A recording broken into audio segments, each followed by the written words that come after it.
Okay, good evening, everyone. I'd like to call to order the January 21st, 2016 meeting of the City of Bellingham Planning Commission.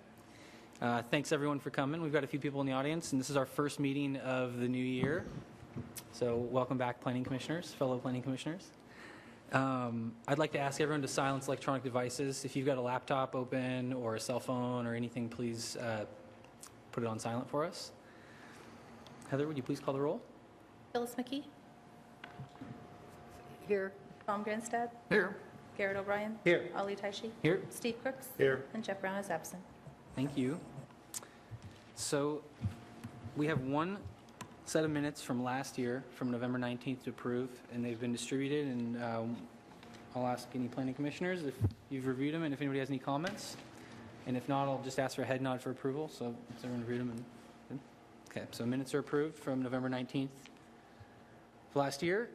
So we have a public comment period that we're going to run now. It looks like there might be a few people who may or may not have attended a meeting before. We provide an opportunity for public comment at the beginning of our meetings. Anyone who wants to make a comment about anything that's not on the agenda tonight, this is your opportunity to talk. The agenda item is the land use chapter of the comprehensive plan. So if you want to talk about anything else at all, you can come down and talk for 3 minutes and state your name and address when you come down to speak. Is there anybody who'd like to make a comment? Clayton?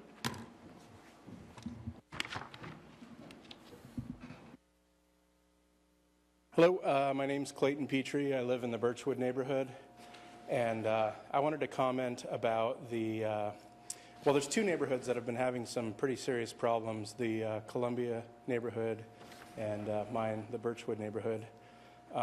We've been having an incredibly large amount of break-ins over the last month or two, and there's been 4 on the street I live on, one this week, the guy across the street from me the couple days before Christmas.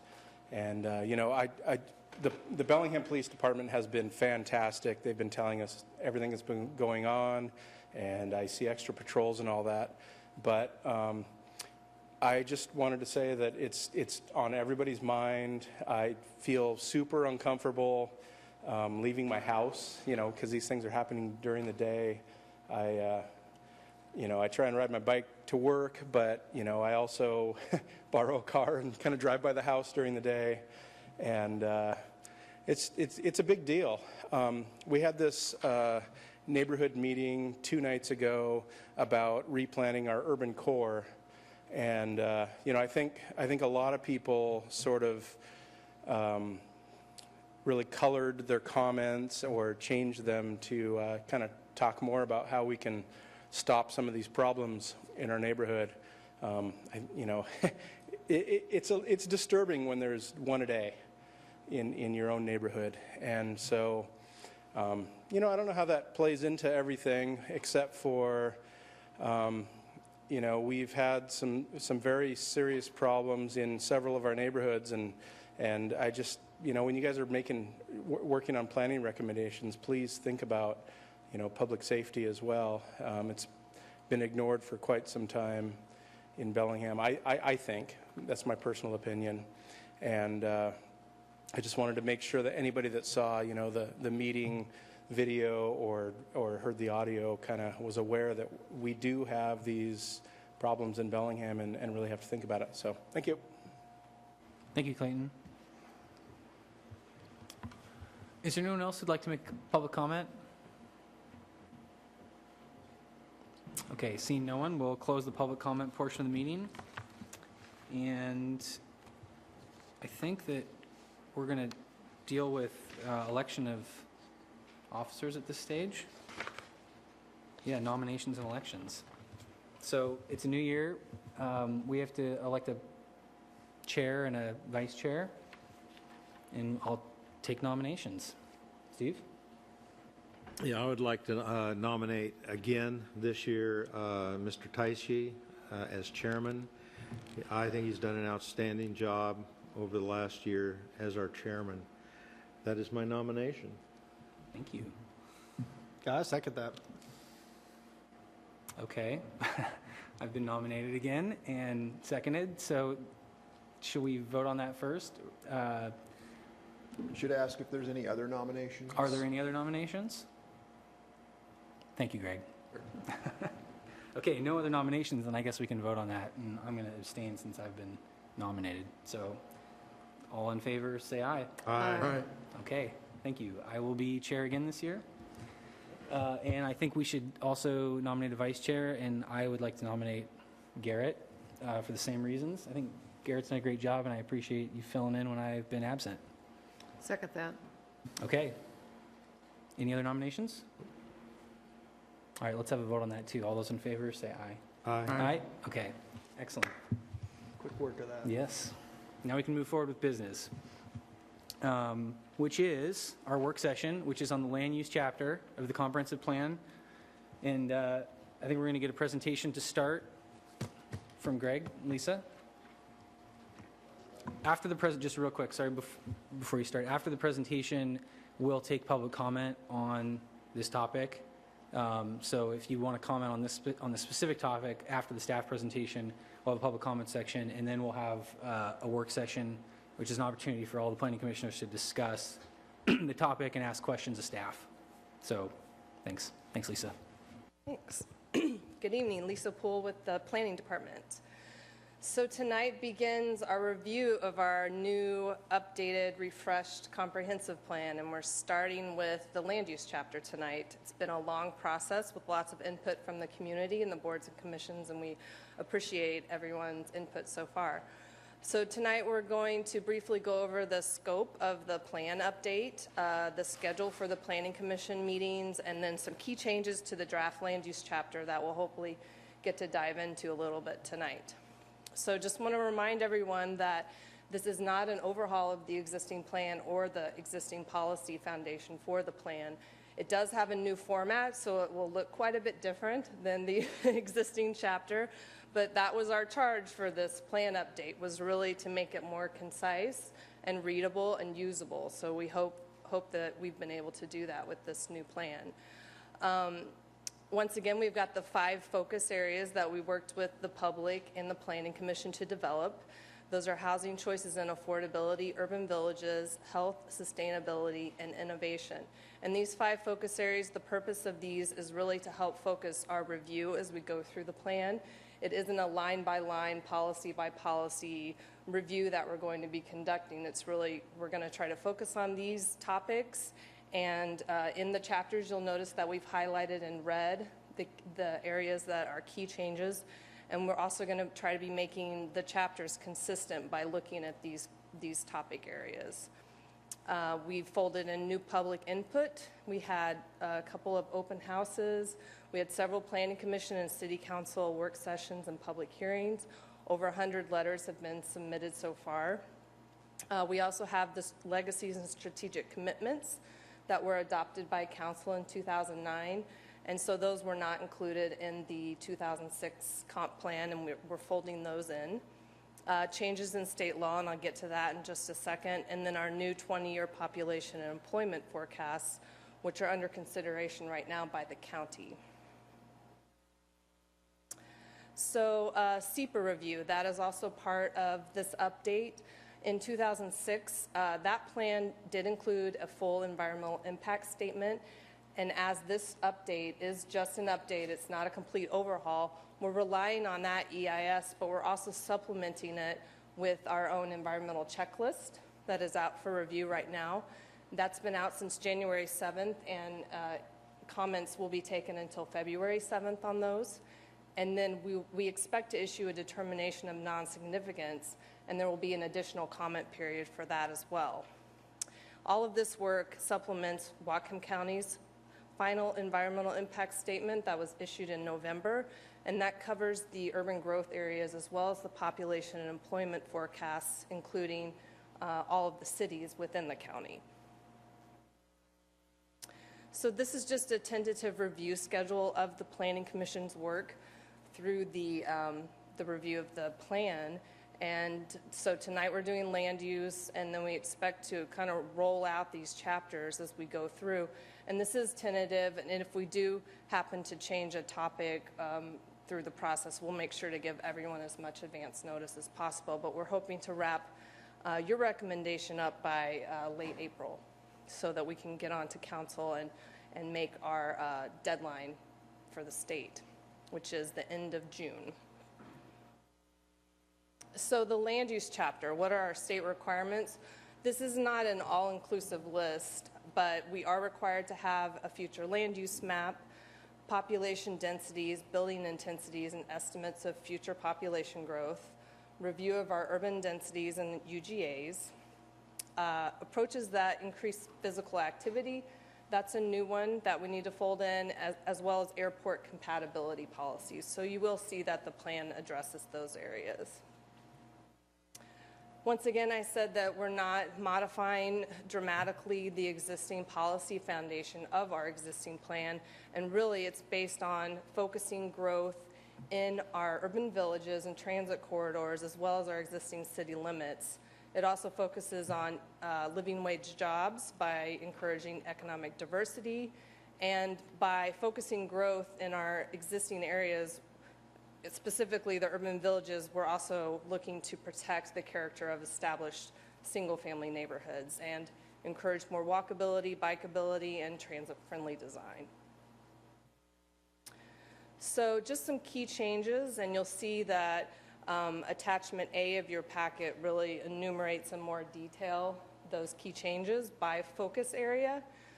So housing, we have incorporated some policies to encourage multi-generational communities, which is really looking at how can we foster integration of our youth and our older population and make our communities more walkable and friendly to all generations.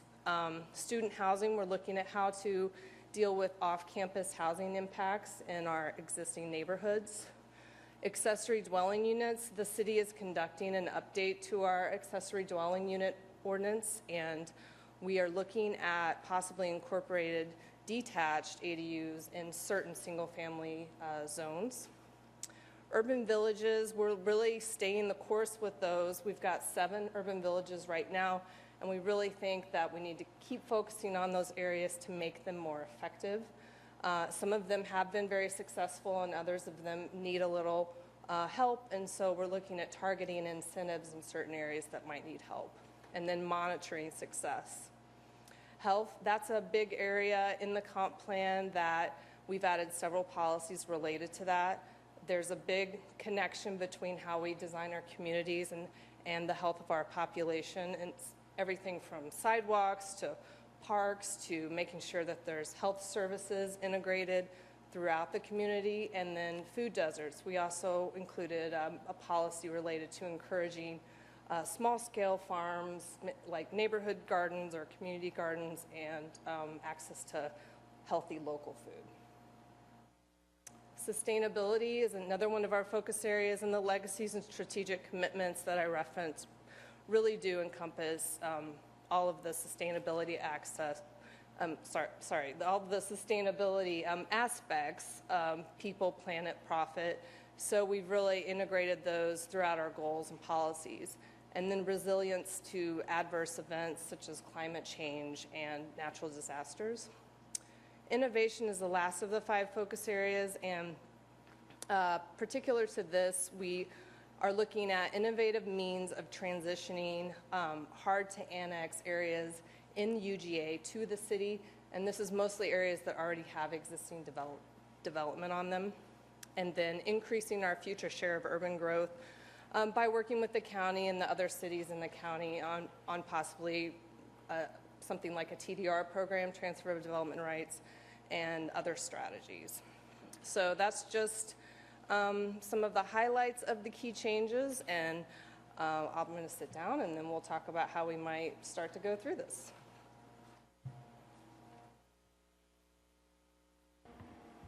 Okay, thank you. So what did you have in mind for how we should go through this?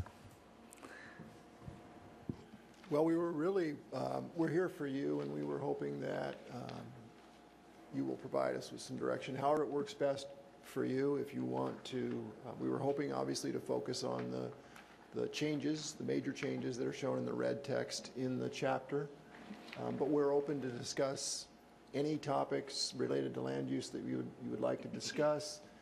If there are policies that you would like to see added or changed, we can talk about that. We can go through those major changes one by one, or we can focus on the ones that you all have questions or comments about.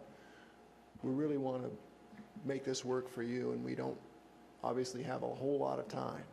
So we want to make it as efficient as possible. We want you to talk about the topics that are of interest to you.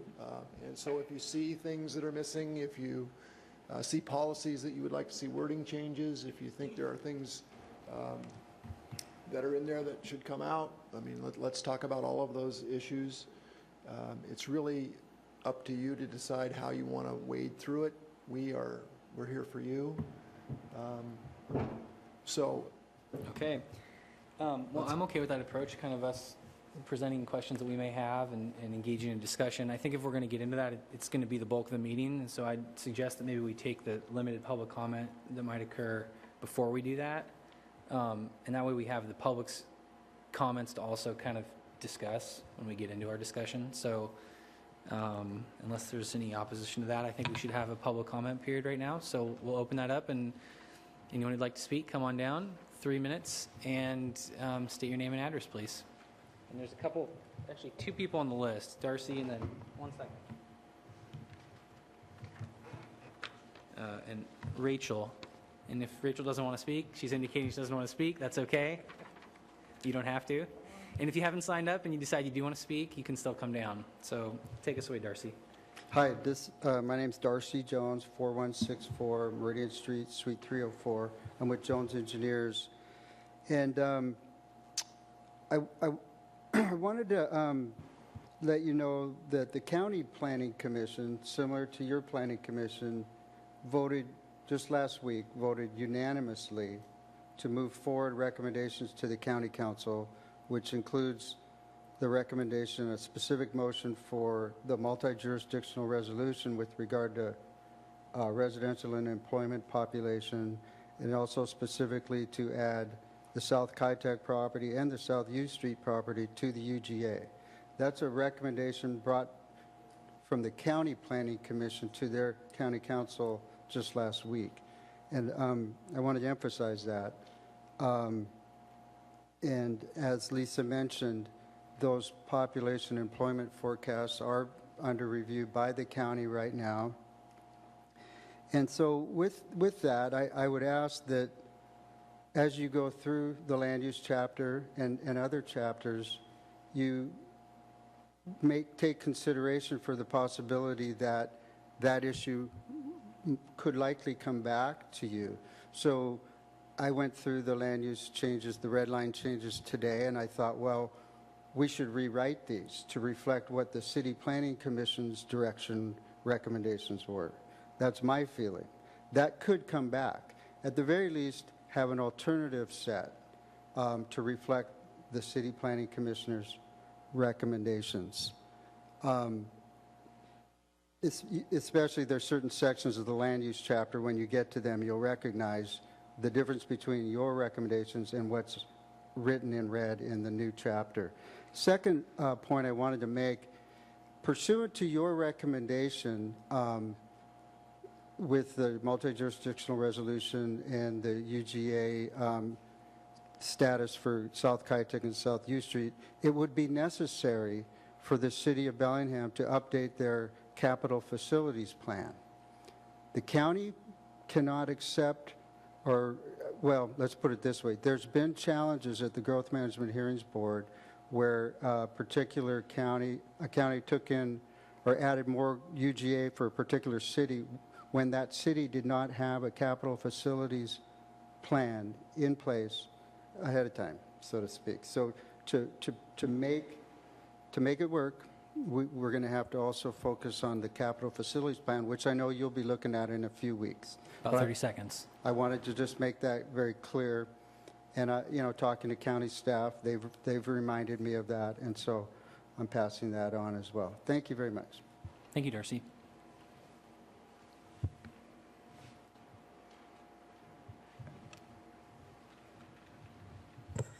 Hello, my name is Clayton Petrie. I live here in Bellingham, and I wanted to thank you for this opportunity to speak tonight.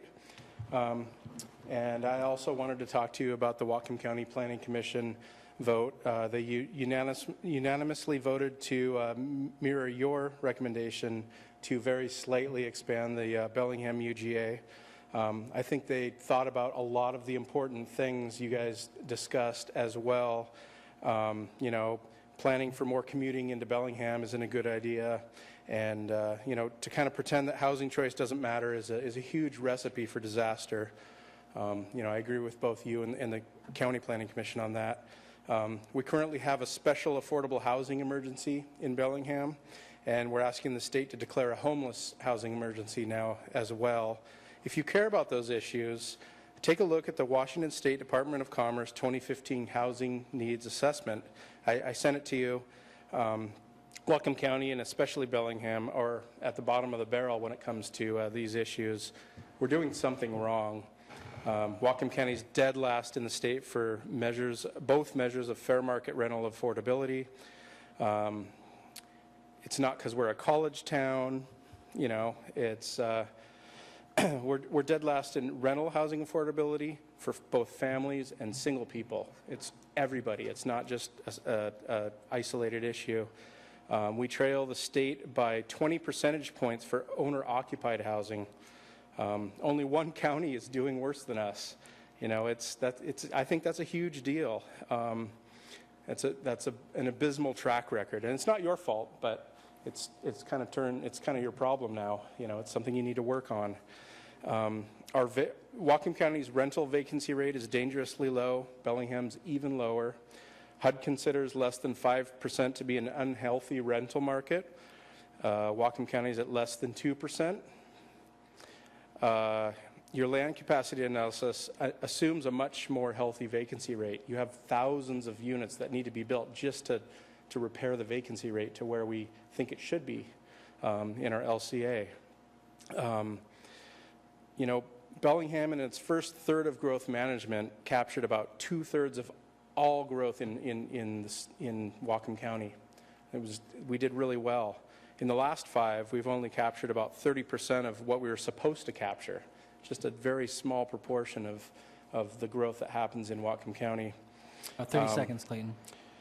This is supposed to be a review of what has happened and a correction of things that aren't working. I don't think this is really just a small little, you know, change to our comp plan. And I think staying the course with our current planning with some really poor results is not what we should be doing. I think the council may consider revisiting their proposal to the county, and I'd ask that you keep that in mind as you go through these changes, because I honestly believe that a different proposal may come forward, and I hope that you continue to support the very small UGA expansions that you supported in the past. Thank you. Thank you, Clayton. Is there anyone else who'd like to make a public comment? Okay, thank you. With that, we'll close the public comment portion and move on to our discussion. And I think we should take Greg's suggestion and take this opportunity to talk about any questions, whether it's the format, which is different, or the content, or anything that's unclear. I have several questions, but I'd like to ask the other planning commissioners to get the conversation started. Well, I don't want to start off with a question. I'm going to start off with I guess a compliment. You said in the introduction that this is going to be a massaging or tweaking, but not a rewrite of the comp plan. And then I turned to the attachment B, and I went, that doesn't look like anything in my binder. And I went back to the binder and I looked, and I back and forth and back and forth. Your proposed new land use chapter in its format is much more reader-friendly, and I think it's going to be a lot more user-friendly, and I just want to thank you up front before we start dumping on you. Yeah. Thank you, Tom. Steve? Yeah, I'd like to make a quick couple comments on the two speakers that got up and presented their viewpoints. On page 3 of our packet, at the top, it states that new 20-year population and employment growth forecast, City Council forwarded recommendation of the mid-range population and high-range employment forecast. This body did a lot of deliberation on that particular topic. We met, we voted 7-0 to take the high range and include Kitech and the U Street area. Nowhere in this entire packet is reflective of the work that we did, nor the vote that we took. It just goes right in and talks about what City Council did. I still to this day do not understand why staff did not comment or support our proposal and our vote. That's the way it happened. I am very disappointed that what we did is not reflected at any place in this packet. That's it. Thanks, Steve. I have a question kind of related to that that Darcy raised, which is this isn't done at the council level, and that on that same page it talks about how the city will actively participate in the review process. What is the risk that if they do choose to take their planning commission's recommendation and go with the high number, what does that actually mean for this process? Like, let's say it happens and we're through 6 of the 8 chapters and we have to revise. Do we have to then go back and revise things? And also SEPA implications of that, I'm curious. Well, let's take the second part first. The SEPA implications, the county looked at a range of population growth forecasts in their SEPA review, and so they looked at the high numbers for everyone. So we're covered in there. Terms of the analysis that they did. Their process is we are meeting with the county council, the first meeting with the county council next Tuesday to present all of the jurisdictions are presenting their recommendations. The work that we have done in this chapter reflects the City Council's vote and recommendations on the numbers. That's the direction that we were given. That's what we used. If the County Council adopts something different, then we'll have decisions to make at that point in terms of what we do, whether or not we go back and revise our plan, or whether we keep the numbers the way they are, whether we enter into some kind of mediation process with the county to try and work out the differences. We'll have a number of options at that point. But be aware that we are not going to probably know for certain what the county's going to adopt until they adopt their plan in June or July.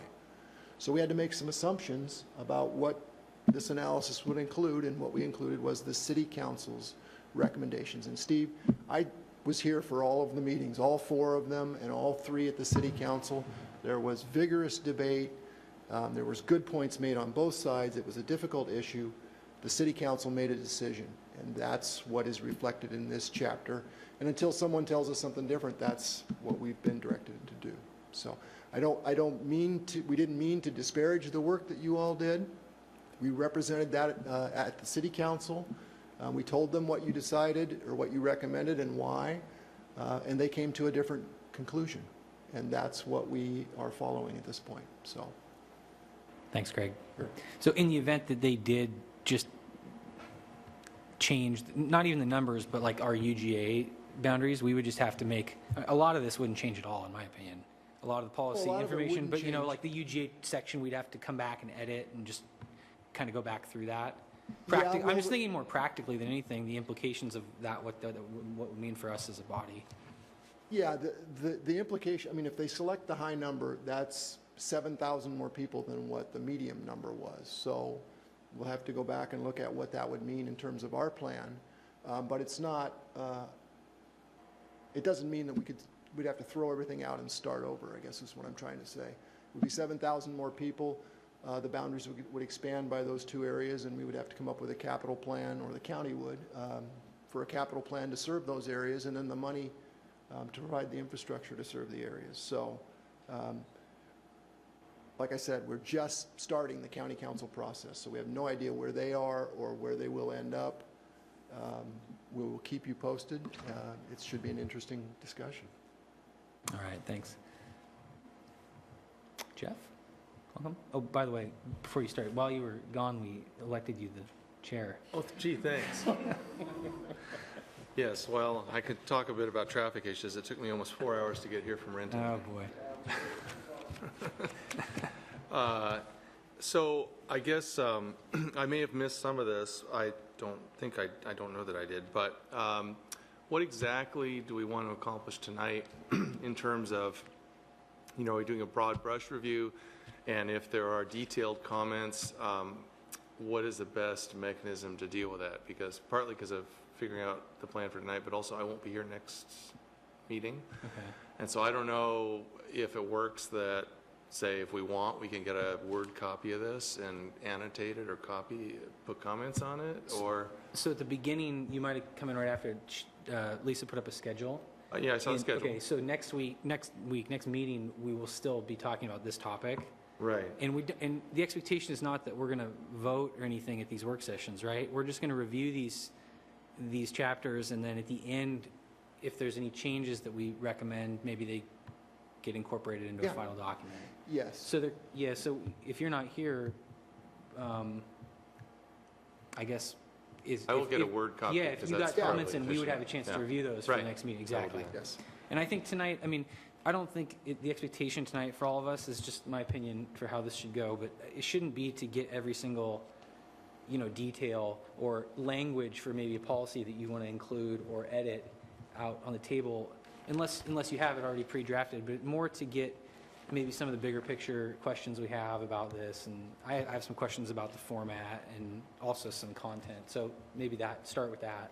Okay, I can drill stick down. with the big picture thing. Yeah. I do have a question about the intro, if I may. I'm sorry, attachment B, the actual document? Oh, The intro. the preface. Yeah. Staff report. On page 4, under urban villages, under item 6, it's noted that urban village plan for Barkley Village may be warranted in the next planning period. And I'm a little bit curious because I had heard some rumblings that something had been thought about and something might be presented or something was going on. And to hear that bumps out to the entirely next planning period has me a little curious. Well, it's a little bit like two separate things. We have urban village policies in the plan. The owners of Barkley Village would like to make some changes to their plan. Those can be done as a follow-up action, probably won't be done with this work because this is citywide general stuff, and what the Barkley folks are looking for are specific changes to their development regulations, their zoning. That would be an implementation activity that we would take up after this is finished.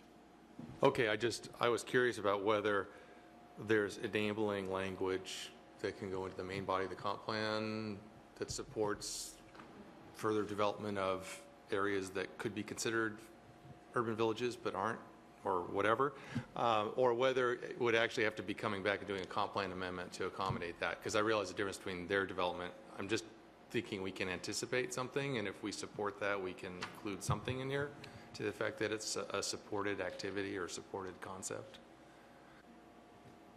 Yeah, that's a great point, and we'll check and make sure that the policies that we have will cover or provide some direction for when the Barkley company comes in and asks for some changes.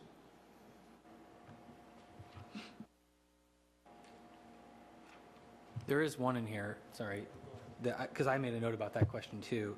LU 17 on page 9 talks about in instances where a proponent controls multiple properties within an existing urban village, city should facilitate.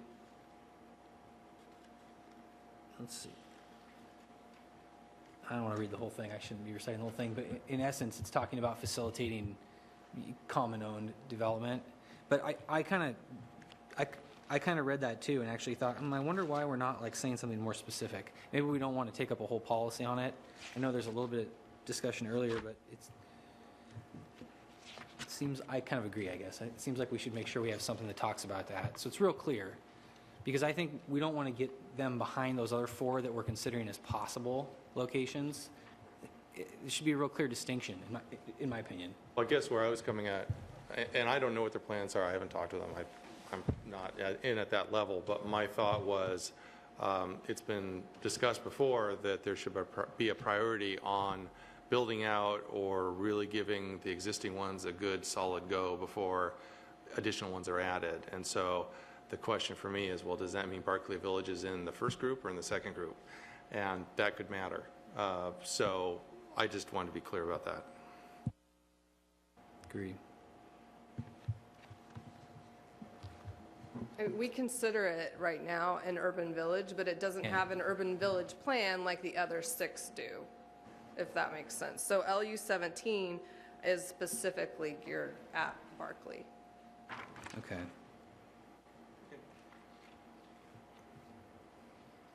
Anybody else? Garrett? On page 17, you got a policy about dealing with some of the unincorporated UGAs. Is that the same, you're talking about innovation with regards on how to do that? Is that the same topic that you had in your presentation, Lisa, with the bullet point on innovation? Where is that, Garrett? Wait, which policy? I'm sorry. Page 17 at the top there, talking about LU 50. Yes, Yep. that's it. Yep. Have you, What that policy is getting at is our commitment to update our annexation phasing plan and look specifically at the areas that are in our UGA, that have been in our UGA for years, that haven't annexed, that haven't expressed an interest to annex. We want to take a careful look at those areas and see if we can't come up with some strategies to either get those areas into the city, because most of them should be in the city. They're developed to urban densities. And so that's what that policy is attempting to get at. Like the Geneva neighborhood or Tweed 20, those areas that are already developed, where they don't necessarily have an interest in annexation, but they remain in our UGA. Are there things that we can do? Are there strategies that we can use to encourage those areas to annex? And if so, let's do that. Let's get them in. so the distinction being, that's part of our annexation phasing plan, not putting an area into UGA, which we just went through that process. So Right. state law does state law dictate that process? Is there any flexibility within an area that's not currently in the UGA? Well, the county controls boundaries of the UGA, and they can amend those boundaries every year, once a year, with their comprehensive plan, just like we can amend our comp plan once a year. So if we wanted to, or if a property owner proposed to add land to the UGA, that would be considered by the county in their annual amendment process. And no distinction between a reserve UGA and a UGA. They're essentially treated the same. No, reserve is not UGA. Reserve is an No, area. I'm saying they're treated the same as far as a reserve is treated the same as an area that's not in the UGA at all, more or less. Well, no, it's given a reserve designation because it's an area that we've identified and that the county's identified as one of the prime areas to look at when we're looking for additional land to add to the UGA. So it does raise the level over other areas, because we've looked at all the areas. Remember, we went through all that, and we looked at all the areas, and we identified 2 areas that looked most promising in terms of coming into the city and accommodating density, and so that's why we recommended that those be given a reserve designation. Last thing, sorry guys. Okay, no, it's good. Any thought, has there any work been done on the existing unincorporated UGAs like Geneva? You mentioned Tweed 20. I know that's a policy, it's kind of laying the groundwork, but I mean, has anything been done as far as looking into options for that? That's just a particular interest of mine. Yeah, that's an activity that we're going to take up once our plan is adopted. We've committed, Director Seppler is committed to putting that on our work program for 16. So once comp plan is adopted, that'll be the next thing that we'll be doing, is looking at those areas and seeing what strategies we can come up with to either get those areas into the city, hopefully get them into the city sooner rather than later, So you all will be involved in that process. Thanks. I have a Phyllis? question about that. What would be their incentive to either want to come in or not come in? We're talking about Geneva or Tweed 20. I mean, what's the resistance here or what would we look at to motivate them? Yeah, it's interesting. Annexation is covered under state law, and you need to get the consent of the property owners. The Geneva neighborhood has to petition the city to annex. At least 60% of the property owners in the neighborhood have to sign a petition, ask to be annexed. And they haven't done that, and we've talked to them over the years a number of times. They've talked about the issue, and specifically Geneva, but they just haven't had any interest, and or not enough of them have had interest. There are definitely some people who would like to be in the city, but not 60%. So we're gonna take a look at that and figure out if there are strategies that we can adopt, if there are incentives that we can adopt, working with the county. Don't know exactly what that might be. But there might be ways to encourage them to annex.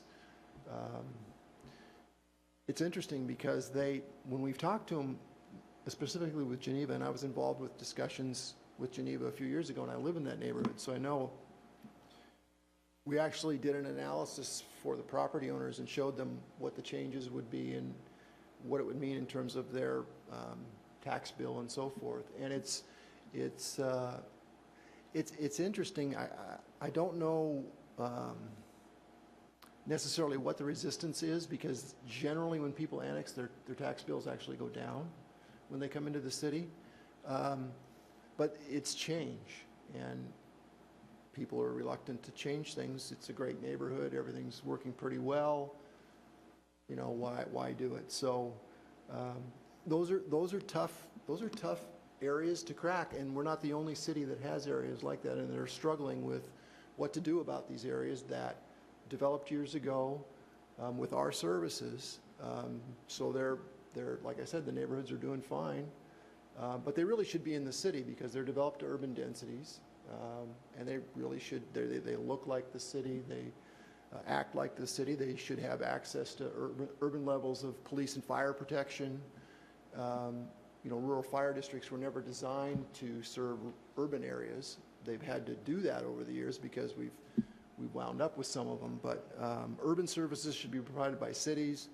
Rural services should be provided by counties and fire districts, water districts. Those areas should be in Bellingham. So I don't know what the answer is at this point, but we're going to take a look at it. Also, to follow up on that, but we're not, as a city, we're not doing that. We're not extending our services into unincorporated areas anymore. That was a policy change, is that correct? That's correct. Yeah, about 2006, I believe. And part of the reason we did that was because let's not create more of those areas that we can't annex. So yeah, that was a policy change that the council made about a decade ago now. As an incentive to get them to maybe look harder at annexation, have you thought about a toll booth on Lakeway Drive? We'll put that on the list, Tom. Thank you. I had a question on the same page as Garrett, the other new policy, LU 58, that talks about maintaining an open space corridor between Ferndale and Bellingham UGAs. That's kind of new, and I haven't really seen much of that before, and I just am wondering where that came from and maybe what the rationale behind that is. That's a GMA requirement. That's where it came from. So There's supposed to be a separator between cities. yeah, so like in an urban area like Seattle, or really anywhere, if you drive down the I-5 corridor and you get to a major area, you have all these incorporated municipalities that all touch each other. Mm-hmm. Seems pretty common. It is. I've always kind of wondered about that separation rule. Why? Great question. Because why would we waste space right between two urban areas that are already like hovering over it? Wouldn't that force us to take up other space on the edges? You know, more. I don't know. That's just the way I look at that. So I'm wondering, like, is there a way around that? Because I don't like that. I think we've already got. I mean, if you drive from Bellingham to Ferndale on I-5, there's urban development to some degree the whole way, and the Lummies have a huge parcel of land right between us that they're going to develop with a huge commercial center. it just seems like bad planning, and I know the state said that, but is there any way to like deal with that issue? Because I think that's bad planning. And just keep building in there, but we won't give services to our urban growth area, so they can't develop out there, and I don't know. Yeah, it's one of those things that sounds really good. Maybe in Olympia, when they wrote it, it sounded really good. And if you're in a situation where you don't have a city adjacent to you, maybe you can design in Sure. open space or whatever to provide a separator. In the case between Bellingham and Ferndale, we already touch, and we touch with right-of-ways. And there are some wetlands in the area. There are probably going to be some corridors where there isn't going to be development. We'll do what we can to protect those, and maybe that will provide some kind of a buffer. But you're right, it's one of those things where it's an existing situation, and we'll do what we can. And this isn't going to result in removing areas like that from the UGA. It's more talking about protecting the certain land uses, like the big wetland areas maybe between Right. the airport, kind of behind the airport and everything. Yeah, and there is one small area where we don't currently touch, and I think that's what this is getting at, is where there are those areas that are kind of in between.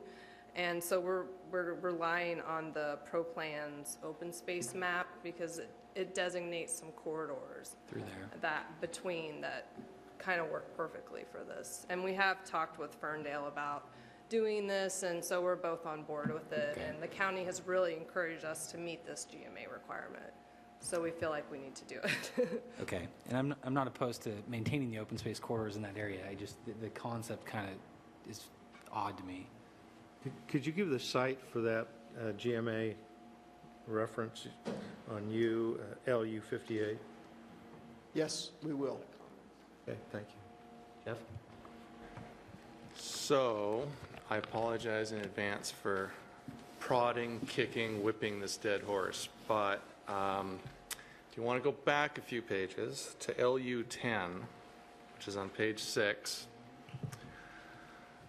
this deals with seeking new innovative tools to achieve a healthy mix of housing that's affordable to a wide range of incomes. The one thing that continues to concern me is that, and this actually goes back to some of the comment we got from Clayton before the meeting, is we have an affordable housing, an affordable rental crisis in the city, and the traditional approach that the city's had to dealing with it is, let's set up a housing levy, let's sprinkle some money to a nonprofit or the housing authority, let's kind of do a little bit of this, a little bit of that.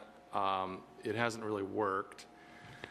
And I noticed that right up on the introduction to here, it's the same thing. It's on page 5, item 12. It says, consider identifying partners, for example, land trusts and nonprofit organizations who can collaborate to identify redevelopment opportunities for housing stock. I mean, it's more of the same. I would really like to see some sort of statement that explicitly supports and recalibrates zoning and utility fee, or when I'm missing the impact fee, the whole environment that affects the market rate for building infill housing, and looks at that and looks at the city's policies and what trimming or adjustment needs to be done through time to create a market-based environment where we can start to get more housing that serves that sector. And I didn't really see anything like that in here. You know, it kind of covers bits and pieces of things, but I also don't think we can come up with some big static plan, grand master plan that's going to solve the problem. I think there needs to be an acknowledgement that it's interaction of a lot of different things. It's the zoning, it's the impact fees, it's the cost of construction, it's market demand. I think the city really needs to be up front and center on that and constantly looking at things and constantly making sure that policies and procedures are trimmed to make sure we maintain a market environment for people to want to come in and make that investment and make that housing happen. Because otherwise, we have more of the same. We're kind of at a stalemate in the city over finding ways to have affordable housing that isn't necessarily subsidized. So that's my dead horse I'm whipping, but I'd really like to see some way to phrase something in there that supports that kind of environment for the future. I don't see that as a dead horse. I think it's quite lively. keep in mind that the housing chapter is coming to you in 2 weeks, so. It's this land isn't- use too. Yeah, I know, but this is not the only place in the plan where housing is addressed. That's all, that was my point. Steve?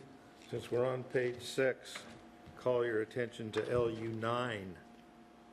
Promote small-scale commercial uses, that is, corner stores within neighborhoods, particularly where those uses had historically existed, to encourage walkability and provide opportunities for employment and placemaking.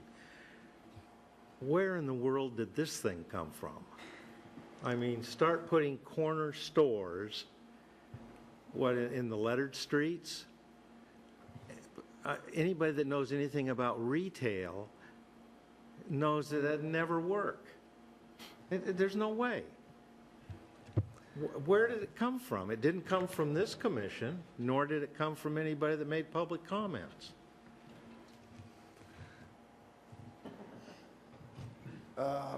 It came from Nelson's Have you Market. been to Nelson's Market? It can work in certain circumstances. We're not saying Yeah. everywhere.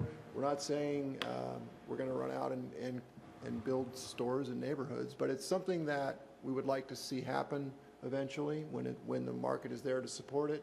People can walk to the corner grocery store. Not a bad idea. It's Restaurant, a policy maybe? statement.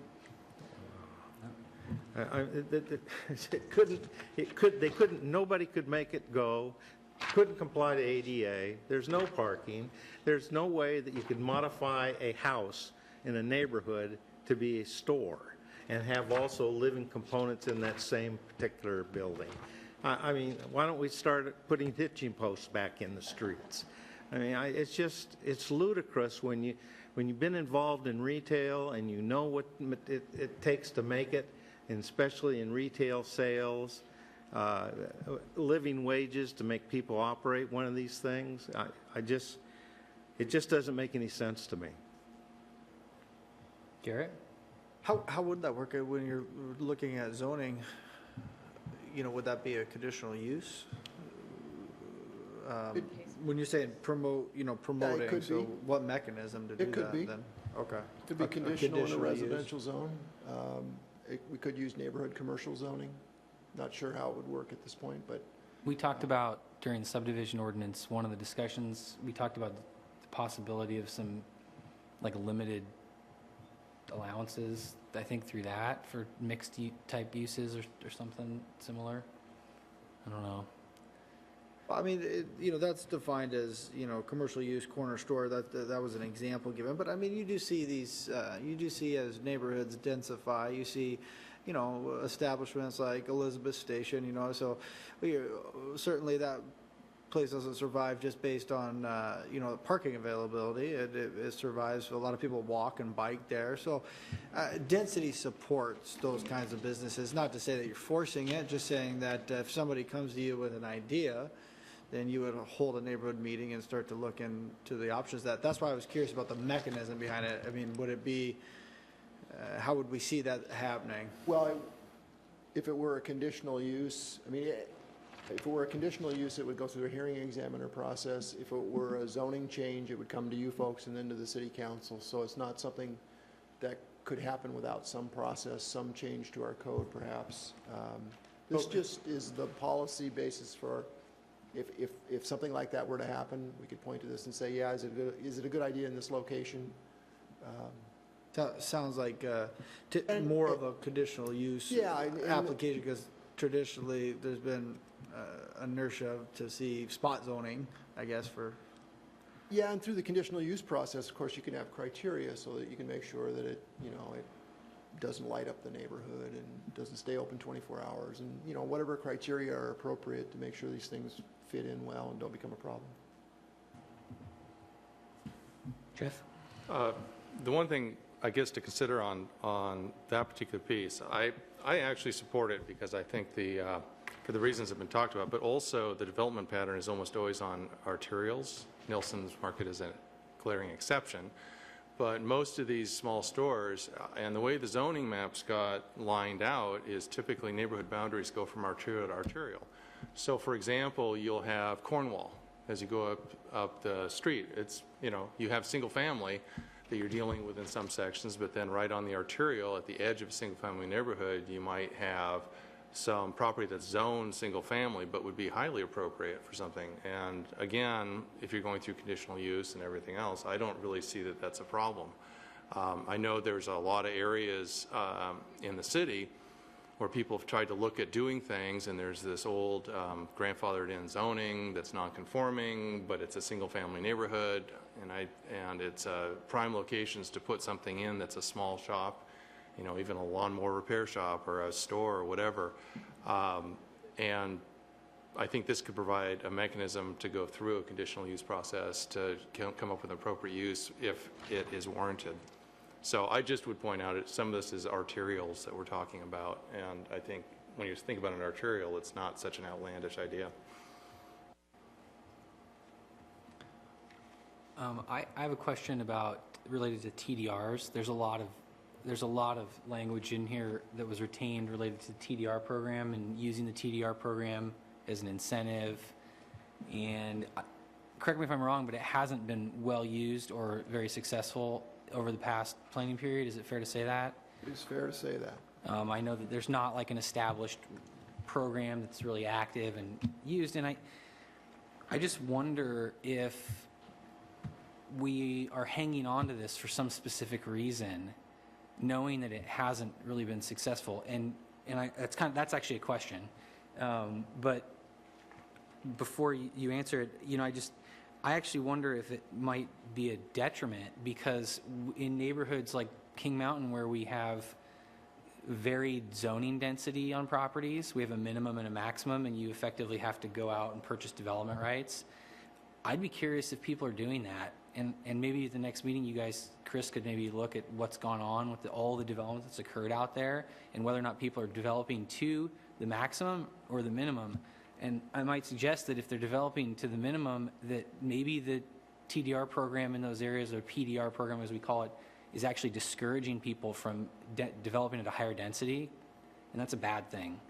If we have something that we think is an incentive or a tool, and it's actually discouraging people from developing. So I'm curious about those, does that make sense? Like what those numbers? Why would it discourage people? Well, because if you come into, if we have all this property, we say you can have 10 to 24 units on this property, and everybody comes in, but when you want more than 10, you have to buy them through the TDR program. Mm-hmm. That's an okay idea. But if everyone, I'm curious what the development is going on out there, densities at. If everyone's choosing to develop at 10 densities, not 24, maybe it's because you're forcing them to buy those densities, and so no one's buying them. So we're getting two problems with that. No one's buying the densities, so the program's ineffective, and we're developing properties at a lower than desired density, so we're actually not infilling as effectively as we could. Does that concept make sense? So I'm curious, and maybe the numbers don't bear that out, but I'd like to kind of see what our actual numbers are, and then unless there's some reason that the planning department or the council or somebody in the community really thinks TDRs are the key, I don't know why we've got so much in here about them. And there's a specific policy that we have that talks about continuing to promote them. Mm-hmm. And so I wonder about that policy. But in general, there's like 5 or 6 references to them being key things to consider. And I just don't know if they're working.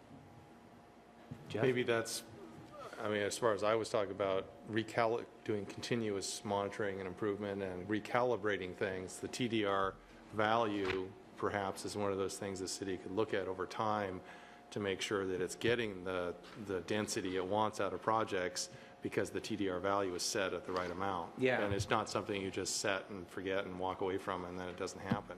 Completely. Because maybe if that value comes down, and that's a way to get higher density and more affordable housing too. And it's kind of, when Rick spoke to us about incentives, he talked about how the incentives aren't there forever. You use them when you need them, and if something's not working, I agree completely. Like providing flexibility in that. So for me, that was just one thing that kind of struck out at me, and I kind of just want more information on, you know, where we're at with that.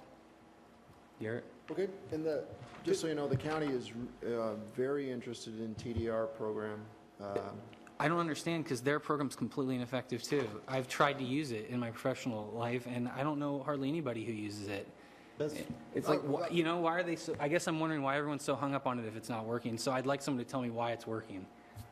And it's not that we're hung up on it necessarily. It is a tool. It is a tool that has been used in other areas when the market conditions are right.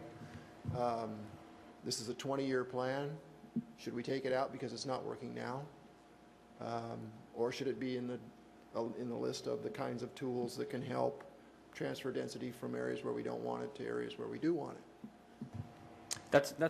That's true, and I might not go so far as to suggest at the end of the day that we remove it. I guess I'm kind of tracking on the same thing Jeff is a little bit, which is there's a bit of focus missing for me on one issue, which is affordable housing, which is one of our key focus topics. And I know one of the questions I had you hit on, which is we're doing housing next. I'm kind of curious, maybe we'll do that chapter and I'll feel a lot better.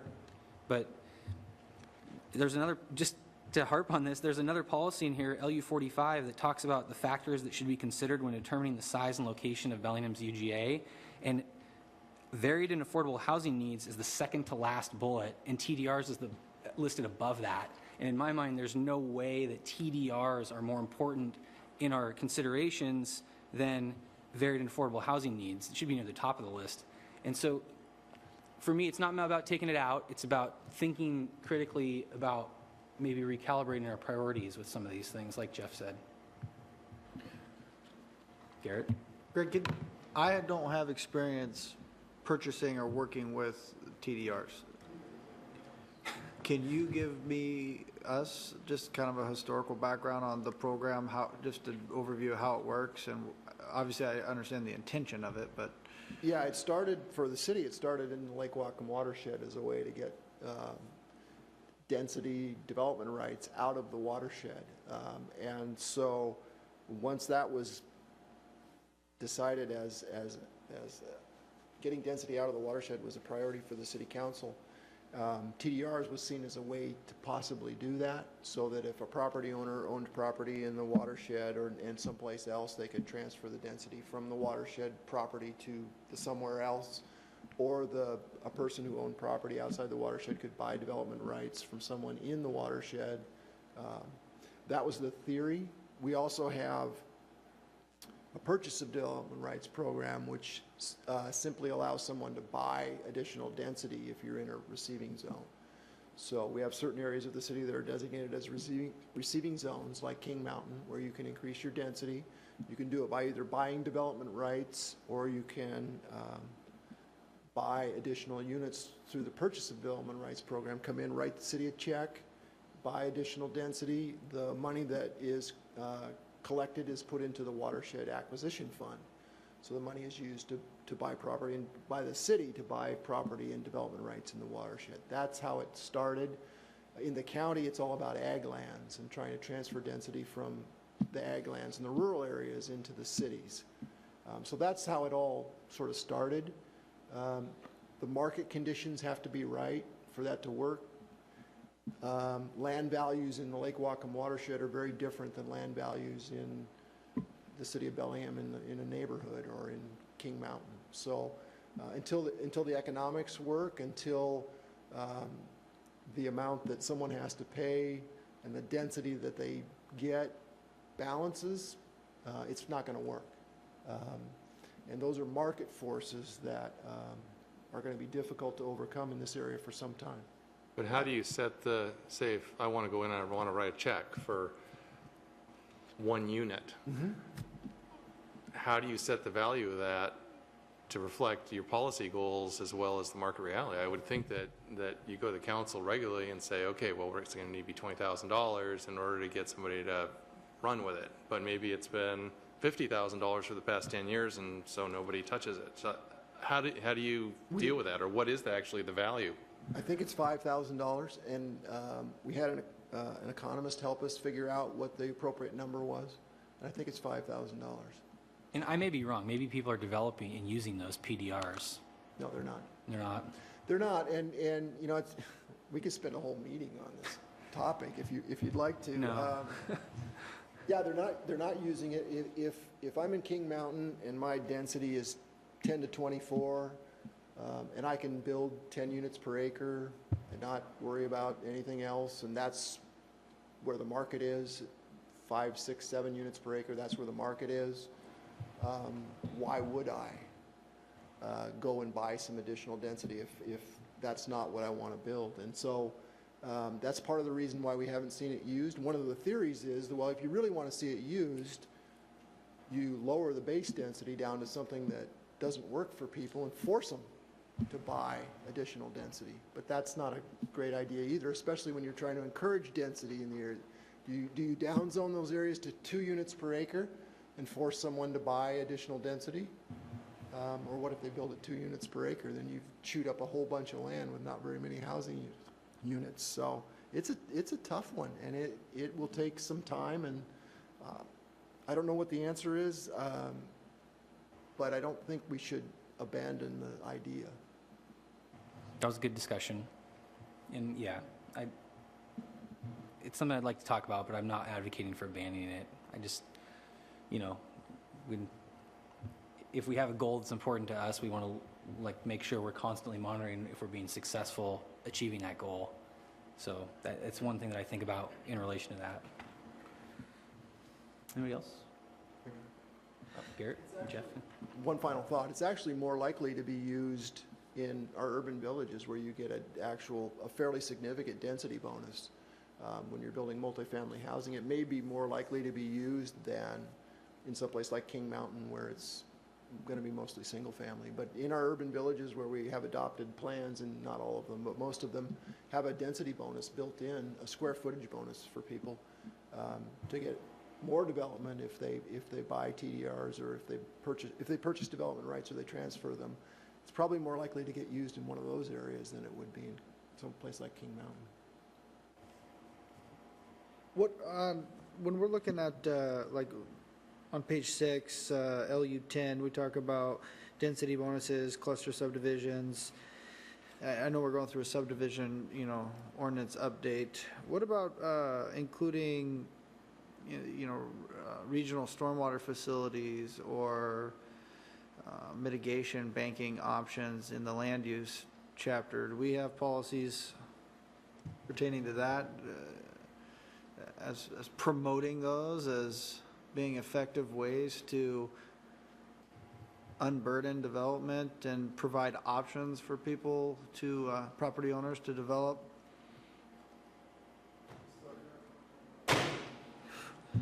It's going the right direction, right? I think I was going to look, I think there's a policy or two in economic development chapter that addresses that very issue, but we'll take a look. We could certainly add that. I just wondered if that should be if policy language, just acknowledging that those sort of options are available. And to me, those seem like they can be kind of significant, especially as science changes towards how property owners have to deal with mitigating wetlands, and the amount of, and stormwater changes are changing, seem like they're changing every year on requirements and, infiltration and, that seems like something that kind of goes hand in hand with trying to better utilize our land and develop to a higher density in our urban areas. But, the stormwater needs to be dealt with on a regional scale. And so I don't know the language and want to be really prepared to propose a specific thought on that. But for our next work session, maybe we could look into that.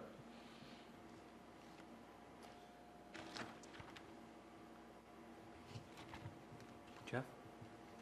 So this is bouncing around in topics, but on page 12 under policy LU 23, this is the policy in red that to review and update the city's commercial zoning regulations, design standards, and design review processes needed to ensure high-quality projects that are compatible with surrounding areas and address emerging issues. And one comment I have about that is, as we went through the downtown plan and the Fairhaven plan, there was a lot of discussion on design standards and the interaction between the current fashion and design, what constitutes good design versus the economic impacts on actually trying to develop. And I'd like to, see if there's some way to acknowledge or sort of throttle back some of the high quality projects when there's a balance that needs to be made over economic development or creating buildings and jobs and businesses. Because I could see, if you read this narrowly, it would kind of get you in the direction of everything needs to be a boutique design. And I'm not an architect, so I can't really address that, but I think there is an interaction between, or a balance between having buildings that are attractive, that fit the surroundings, versus buildings that don't have a lot of extra design add-ons that are increasing the cost to build and actually adversely affect economic development. So if there's some kind of throttling there or consideration over economic impacts, I'd be a lot more comfortable with that statement. It's just adding a few words. Thanks. Yeah, there's several places where this feel-good, high-quality has been expressed with no expressed interest in making sure that it would be affordable. Now, high quality and affordable are not necessarily mutually opposed, but if you look at the phrase high quality narrowly, it could be mutually exclusive. I'd like to see us say something about creative design, which then could change the focus from high quality. Not that we're discounting the quality, but I want to see us bring in creative design and creative thinking. And that concept should be wrapped in here. I have a concern about you have to build like your neighbor, which could be interpreted on some of this.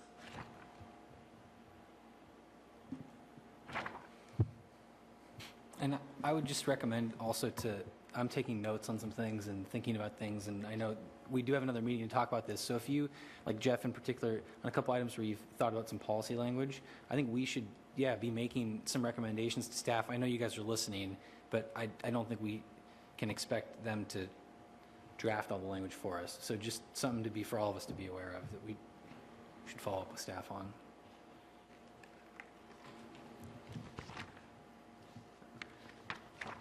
I have one other pile-on comment, as I think Tom described that, and then some other positive things to say. But on page 2, it says the chapter's 10 goals mirror the city's legacies and strategic commitments, and then we have goal LU 1 through 10. So these are kind of our defining goals for the land use chapter, and I think they're generally great. And this is kind of where I run into this housing chapter versus land use chapter issue. I really feel like we should have a goal that talks specifically about housing affordability. I mean, it's pretty much our key concept of the 5 concepts that we're framing this document on, and I know we're going to have something in the housing chapter on that, but I feel like it's important enough that we talk about support sense of place, foster vibrant urban villages, support thriving local economy. What about support affordable housing? I mean, not that simple, but it just seems to me, and I'll be making that recommendation later, that we should add one more goal that talks about affordable housing, even if there's one in the housing chapter. And I don't know if you have any thoughts or comments on that. Just briefly, these are the council's legacies. These goals are the legacies and strategic commitments? Yes. Yeah, These 10. paraphrased. If you look on the previous page, page 1, second paragraph. To me, the bullets under that second paragraph, the framework, this is the vision for the community. And it does talk about creating safe and healthy neighborhoods with access to regional opportunities, housing options affordable to a range of incomes, and a variety of transportation choices. So it is addressed. I would encourage you to wait until you see the housing chapter, and then if you still think we need something more in land use, we'll be happy to add it. But, okay, that's fair. But just now I'm confused. The 10 goals that are listed, are those literally cut and pasted legacies and strategic commitments from the council, or are those new specific goals for the land use chapter that we drafted that are supposed to reflect the legacies and strategic commitments? The way that we've structured the goals is that we pull out the relevant legacies and strategic commitments for the chapters. Okay. And some of them are slightly modified because those were developed in 2009, and we weren't part of that process, and they may not fit exactly right, but we have pulled out relevant ones for the chapters. And as far as the affordable housing goal, I mean, we looked at what the existing land use chapter, sort of the general goals and categories, and tried to mirror that here. And it certainly is folded into the policies, and you can see that. I agree. We've got it in the policies, and that's kind of why I Yes. wondered why it wasn't a goal. Right, because we have outlined the categories in a structure that aligns with the legacies and is focused on the land use chapter, Okay. which is a broader picture than the housing chapter, which is going to zoom in on particular housing issues. Well, I'm glad to take the suggestion to wait because I realize that it can be so thin because we're not repeating ourselves. So if it's adequately covered in the housing chapter, maybe it doesn't need to be in here, but it's something I've been thinking about. Anyone? I have a couple of things I want to compliment you on. LU8 regarding working with student housing and focusing on supporting the construction of larger student housing facilities, and I think there's 4 bullet points there. I think that's a great addition and something that we're dealing with now actively, so we need to plan for it in the future. And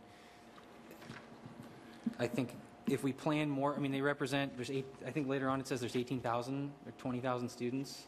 It's a pretty big, significant chunk of our population. If we actively plan for them, it may have unintended positive consequences on neighborhoods and other parts of the city. So I think that's a great addition. And specifically LU, sorry. Can I 63, just add oh, sorry. on to that comment? Go ahead. Or a question. Doesn't the city have an elephant gun where they can actually point it at Western and say, build more dorms if you're going to build more buildings to invite more students? Can't you tell them, build more dorms to house them?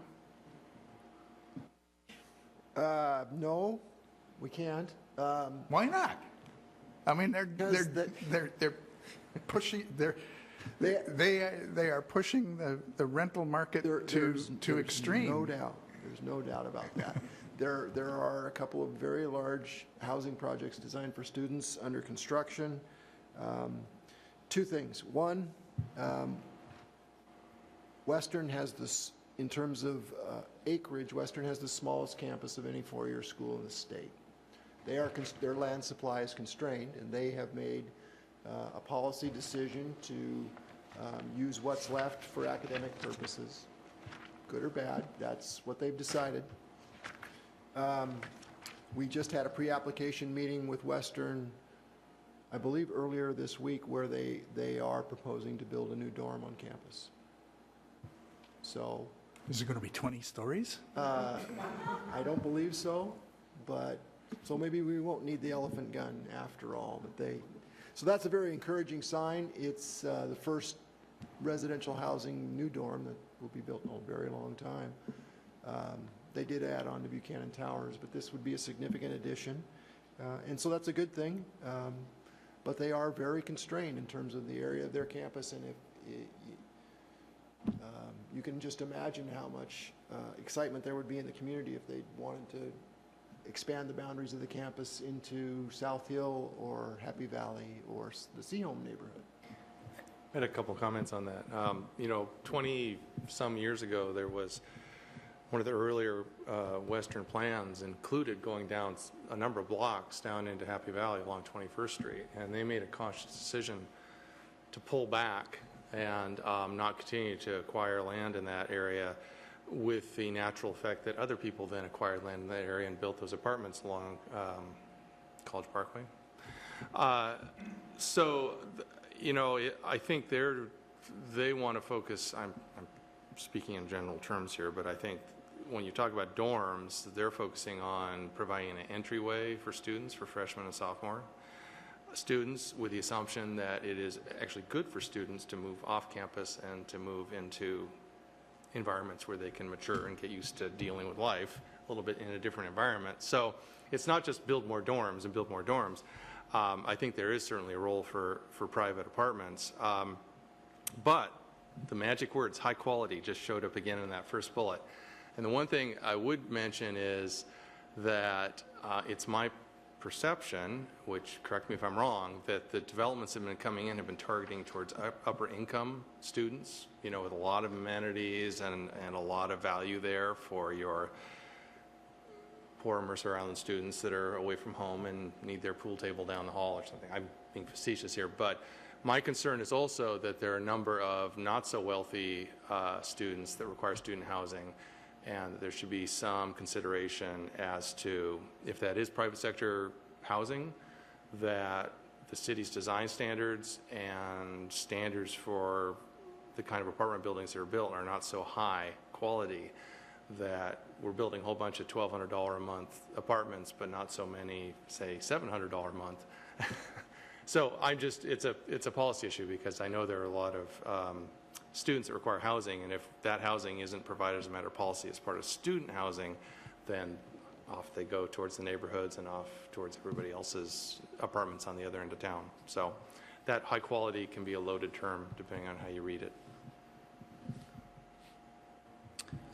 That's one reason why I like and brought this up, this policy, because it talks about working with the colleges to address issues associated with off-campus student housing. That's a pretty broad and encompassing term. I think that's a good step, right? I feel like there's this. We hear it from the public in the neighborhoods when they come and comment. There's this negative relationship between certain neighborhoods because of the housing that exists, housing students within them, and their perception of student population. And I personally think it's like a very unfair perception. We hear a lot of negative commentary, students this, students that, students are the problem. And I don't think like human beings who are 18 to 22 are the problem. And so I think it's more about how this is all structured and maybe lack of communication between the community and the students. So that's why I like this policy. That's why I wanted to specifically note it, because hopefully it's a step in the right direction towards saying, okay, they're 20% of our population. We're all here. We can't put them all in dormitories. And students contribute a tremendous amount, or that age bracket contributes a tremendous amount to the vibrancy of the community. So let's all talk about how to make this work for everybody. I think that's what they're trying to say here, I'm hoping. And that's why I wanted to bring it up. You both make really good points about how we deal with it. That's to come, I guess, in the future. I got a question on the page 6, LU 10. Continuing to implement and seek new innovative tools to achieve healthy mix of housing and affordability. Second one down, second bullet, inclusionary zoning. I think I get the general concept of what that is, but can you explain how inclusionary zoning works and how much has been implemented in the past, how effective it's been? The general concept with inclusionary zoning is that with new developments, you require a certain amount of it to be affordable, a certain percentage, certain number. It's not been used here. It's been used in Seattle and larger cities. It's one of potential tools that could be used. But like I said, it's not on the books here. We talked about it. Seems like it was 7 or 8 years ago now we had a study done to see if it was feasible here at this point. And it's probably not, although the market may have changed enough to maybe where we're getting to the point where we could consider it again. It's a fairly dramatic step, but maybe dramatic steps are needed. What you would be doing is saying, yes, if you're going to build your new building in downtown and it's going to have 100 units, 20 of them have to be affordable to 80%, someone at 80% of the median income. I mean, there are a number of ways the programs work, and the devil's in the details, but that's the general concept, is you just require a portion of new development to be affordable. So, you know, it has been used at all in our community. I do know that projects, you know, in larger metropolitan areas do have these requirements. You know, I'm wondering how, from a policy standpoint, because it doesn't sound like that's offering any inducements to a landowner to provide affordable housing. It seems like an incentive would probably be a better first step towards getting affordable component into a building, like an added height or added density or reduced floor area ratio. Are you crazy? You like carrots more than whip?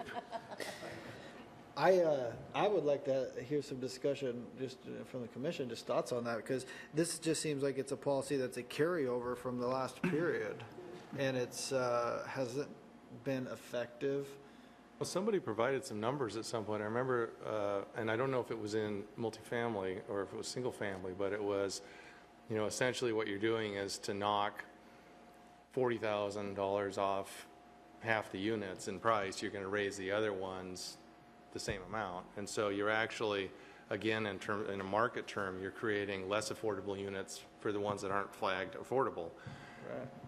That's the kind of trap I would like to find a way out of, where we create an environment where most of the housing is affordable because we've created an environment that supports it, rather than try to raise these people's prices over here to reduce these prices and pretend that that's just all fine and dandy. So there was a comment, though. Sometime in the past couple of years, somebody actually provided an example and some numbers of what that actually meant for their development. See, you know, I mean, my thoughts on it, you know, inclusionary zoning, I think we're a long way away from that. I think we should be looking towards incentives that would promote, you know, and I think we have some policy language in here about working with, you know, nonprofits or working with landowners and developers to come up with better tools that might work. Folks, wait for the housing chapter. Yeah, but this is in the land use chapter, you Yeah, know? it is, And and- so, like, to Ali's point, when you talk about the allocation of land and densities and uses and zonings of land, I mean, I don't know of one other thing that could be more impactful towards housing affordability versus, you know, the supply and availability of developable land. So, We have policies about making sure that we have an adequate supply of developable land. right. Yeah, you know, this is a I get you. carryover, and anytime you list things like this, people think it's an exclusive list, and it's not intended to be an inclusive list. I mean, these are some things that could be done. There are 100 others, and so we could say, you know, instead of saying including, say such as, so that these are examples of things that could be done. We could take the list out and just have the policy. Continue to implement and seek new innovative tools to achieve a healthy mix of housing that is affordable to a wide range of incomes, and take the list out, because this isn't intended to be an inclusive list. This isn't intended to be the only ways that we can address housing affordability. These are some examples. That's all. So, you know, if you guys want to take out the list or have us change it to such as, so that it's clear that these are just some of the tools that are available, that would be I think fine lists too. are good. It's just including but not limited to. That's all. Yeah, yeah. Yeah, I think that those 4 words actually make a tone change, actually, because that way you kind of, you understand that this isn't the definitive list. But I understand what you're getting at, Garrett. It's the same issue I had with the PDRs or TDRs. It's, you know, it's a feel, and I think we're all taking this in for the first time, and there's a little bit of an underlying feel I'm getting that there's something on some strength on housing choice and affordability that is missing. I don't know if that's the right way to describe it, and not that, and maybe it will be completely resolved, or maybe it's just a matter of making a couple simple clarifications within this. I do agree. I think what Garrett's trying to say is that land use is the major factor that dictates housing affordability. The way we set up, I mean, if we zone things certain ways, it impacts what's built on them. Isn't that the concept you're kind of in? Yeah, I don't know. it's a major part of it. And we've got a lot in here on it. Not to suggest there's not. I just get that feeling from some of the comments. And maybe we'll be able to articulate that better at the next meeting after absorbing this a little bit. Yeah, if you Yeah. think about it and you think it as a matter of policy, there's something missing, write something up and let's talk about it and we can criticize your work. There you go. I'm kidding. Seriously, if you think there's something missing, I mean, that's the most important thing. If you think there's something missing at a policy level, something that we should be stating, dealing with land use, housing affordability, and then once you've seen the housing chapter, if you still think that we're missing the boat, that there's something stronger that needs to be said or different that needs to be said, let's talk about that. Maybe I've got a suggestion. Tell me what you think. Right now, the schedule shows land use, then next meeting, land use transitioning to housing, and the meeting after that, housing. Maybe we should, and maybe this totally throws you guys off and you can't do this, so please be honest about this in terms of your ability to present this, but maybe it would make sense to have the next meeting be housing, and then the meeting after that be both of them. You know what I mean? So we have a chance to absorb, because it sounds like what you're saying is a lot of what we're concerned about is in the housing chapter. And might it make sense to review the housing chapter and then consolidate the two together in our third meeting? So that way, if we want to make, that way we kind of, would you be prepared to be able to do that? Yeah. Okay, I didn't want to suggest something We where can you're not ready focus to go on there. housing at the next I don't meeting. know, does that sound like maybe a good approach to the I commission? really agree with that. 30 or 40 years ago, I was working with a developer who said that the profit on his houses was okay, it was fine, but he really made the money on the dirt.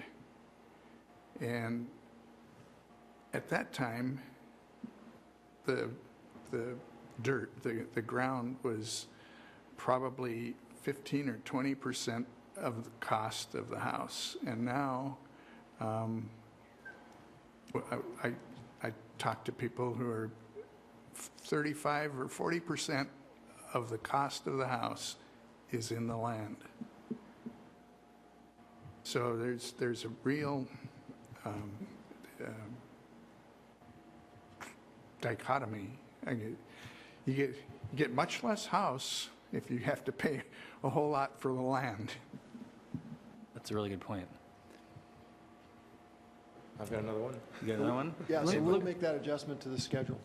Let me throw in one more thing I'm really excited about first, since we've been raising a lot of issues that are probably tough. On page 19, policy LU 63 talks about accessing underserved populations. It's a new policy. Develop innovative techniques to reach out to underserved populations and those typically not involved in planning efforts. This is in the section on public participation.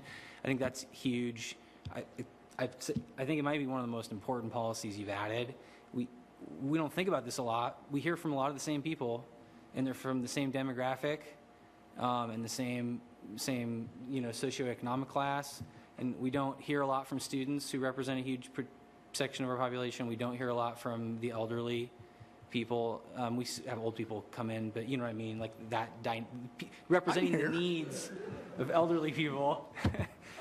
And also minorities, we hear from neighborhoods where, like, say, the population mix is there's a large minority population, and then those neighborhoods, the people from those neighborhoods we don't hear from aren't those people. So you might have a whole sector of a neighborhood that's just not being represented, who maybe doesn't speak English and doesn't know about our noticing, or something like that.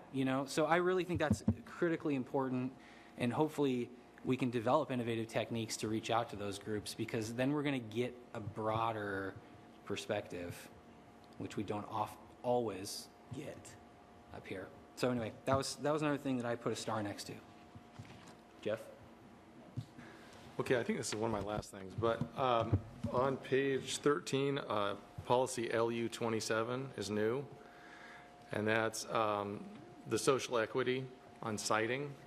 And I guess I would just ask to ponder what that means. I'm aware that actually, I've seen a lot of work on that in larger metropolitan areas where transfer stations and a lot of things have been put in lower income neighborhoods, and it's been a real issue. And I'm also aware that it's a very useful axe with which to attack projects during the permitting process, if that's in the plan. And I guess my question is this a historic problem in Bellingham? Is it anticipated to be a problem?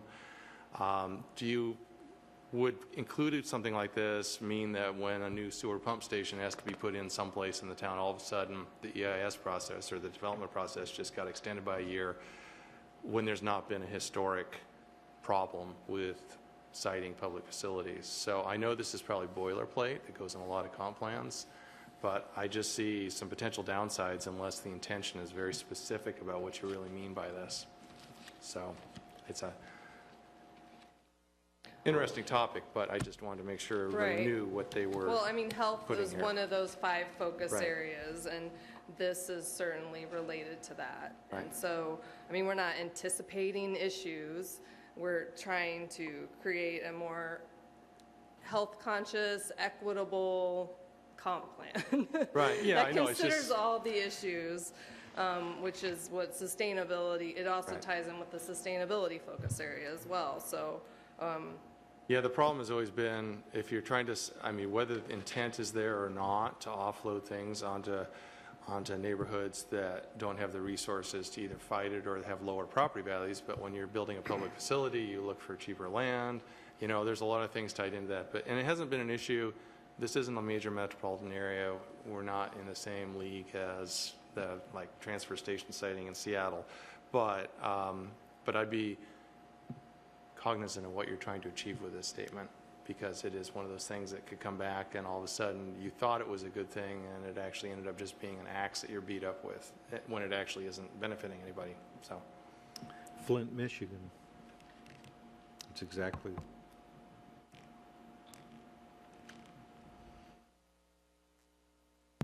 Anyone else? Garrett? Yeah, I just quick. I keep coming back to this policy, page 12, LU 23, talking about design standards, and we've had mixed results with design standards, in my opinion. And I think Phil's brought up an interesting point about you get sort of monotony in design in areas when the design standards are so strict that they feel like they have to. It's easier just to conform to what they know works. So that they could get through permitting, and they could also quantify cost to their customer, as like maybe an architect would have to be able to quantify those costs. They say, well, I can tell you this is going to cost this because we've done it before. And then you start to see buildings that look very similar. And I'm wondering if we could ask you to draft just maybe an alternative policy that would better reflect when we reevaluate these design standards, a policy that might help direct to encourage not only quality but creativity and flexibility in design standards. Because the general feedback that I've got on these is that they can be too restrictive, and then they sort of have the inverse effect of what they were supposed to be accomplishing and creating a high quality structure. I mean, I think that's a good point, and I think the policy maybe could be reworked. That's a great point, and we are aware of the issues around commercial design review. That's one of the reasons why we put this policy in there, because we know there are issues with it. You're right in that it may not be achieving the goals that we have for the program, so we are going to take a look at it, and that's why this policy is in here. And actually, that review of the commercial zoning regulations and design standards is a project that's just beginning right now. And so you'll be hearing more about that in the coming months. I would just like to see us be really clear that we're looking for, instead of closing things in, expanding them.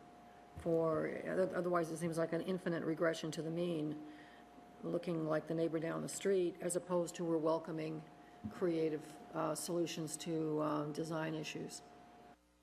Could we get maybe a revised policy just to look at with some different language at our next meeting that we could talk about? I mean, this come up a couple of times.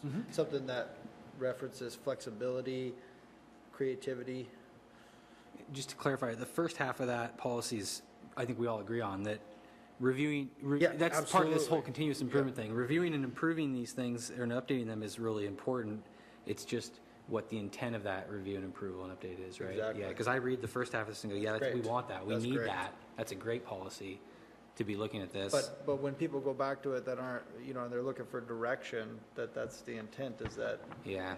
Yeah, if you don't think that, I mean, the first half of this, the statement is, yeah, fine. If you don't think that those are the ends that we are after, those are the goals for the program, then we can try and craft something different. I've heard flexibility, I've heard creativity, I've heard that we need to consider the economic impact of those design standards. So we'll take a crack at it. It's be a little tricky, but yeah, we can take a crack at it. thanks. We want it to be a great program. We want it to not add cost. We want it to be completely flexible and creative.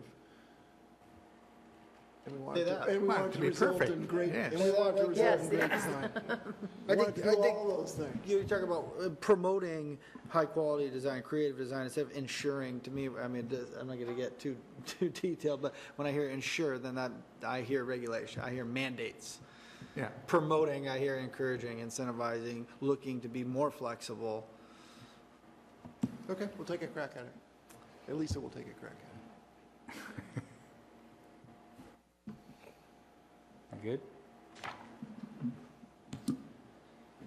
Well, again, we have another meeting, so nobody feel any pressure. And if you're okay with it, I personally, and it sounds like the rest of us think it might be a good idea to do housing next and then come back to the two together. And that way, we'll really probably get off your back on like half this stuff, because we'll find out, instead of beating those issues again next week without really or next meeting without really knowing if they are addressed in housing, It's it'll perfectly probably work fine. out better for everybody. And planning, thanks to everybody for having that good dialogue. I'd like to, I think a lot of good issues are raised, but I'd like to kind of close maybe, unless anyone else has a comment, echoing what Tom started the meeting with, which is that this, on the whole, I personally think this was a fantastic document. I mean, we've raised a number of issues, but when I was telling someone before the meeting, it might have been Greg, when I picked this up, I started reading it, and I had to go pick up the old one to make sure that I was seeing what I was seeing, which is that it's so much more concise, and it's so much more clear, and there's so much more superfluous stuff that's not in it, and it's less than half as long, but I think it still delivers the same content, which is saying a lot. And there's a lot of policies in here that we didn't talk about, and it's probably because a lot of the planning commissioners like myself put a check mark next to them, or a thumbs up next to them, because they really do capture what we're looking for. So I think that this is a great start. I know you guys have told us that this is kind of the model we're moving toward. I think if we can continue this and get the same quality content in all these chapters and shrink them, it's just going to be great for the user, for the public, for you guys, for council and us. So I just want to echo what Tom said. I think, I don't want to give you guys the wrong impression after all that piling on. No, it's not piling on at Yeah. all. It's your input, and we appreciate that, and the thought that you've all put into this. And keep in mind that, we're going to work our way through the chapters, but if there's something that occurs to you when we're talking about transportation, hey, we really should have something in land. I mean, we're not done with land use after the next meeting. You can always come back to it. We're going to have a public hearing at the end, at least one, so there may be comments that come out of that cause you to say, hey, we should go back to land use and look at something different. So we have those opportunities built into the program, so this is not your only chance. But if you do, I would encourage you, if you do have specific changes or language that you would like to see, send it to us. We'll get it out to everybody so we can have a place to start, and we'll work on some of those things as well. Thank you. And thanks for answering all the questions. And I think with that, we will close the work session for today. Thanks again to all the planning commissioners. We have a couple things on the agenda that we have to address. We're going to do a training video, Heather, and then we have a report on 2 meetings from the chair of the Shoreline Committee. But before we move to that, and this is all just general wrap-up, so if anyone wants to stay, they can, but I'd like to take just 1 minute, and if anyone wants to leave, they can leave, and that way they don't make noise disrupting the meeting. So If you want to stay, you're welcome to stay through the last few bits, but it's mostly housekeeping stuff. And Heather, how's it going to work with the video? Are we just going to turn it on and watch away? All right. Jeff, did you get a chance to sign that form? I did. Okay, cool. And just, I don't know if you know about the video, this is something that we're required to do. It's, all of our boards and commissions are watching this video. It's about open public meetings. It's from the state, I believe. It's 20 minutes long, not too bad. The library board has to watch it, so don't feel too bad about it.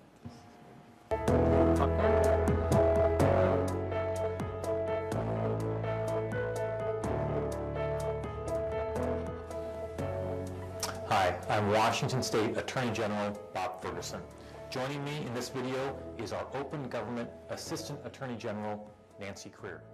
This training video provides an overview of the Open Public Meetings Act for both the general public and for public agencies. It is intended to provide a greater understanding of the legal requirements of this important act.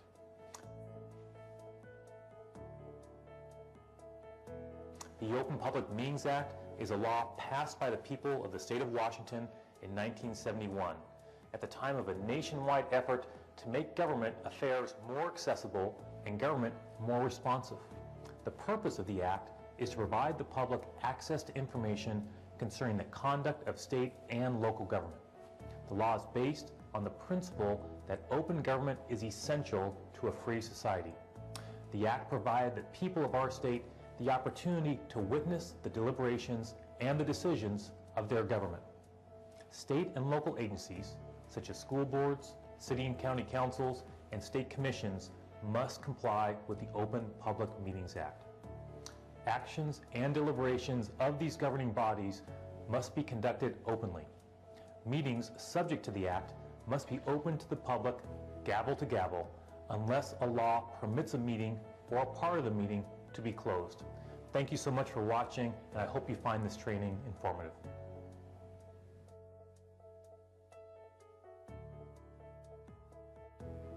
This training presentation is based on the Open Public Meetings Act. The OPMA is in RCW 42.30.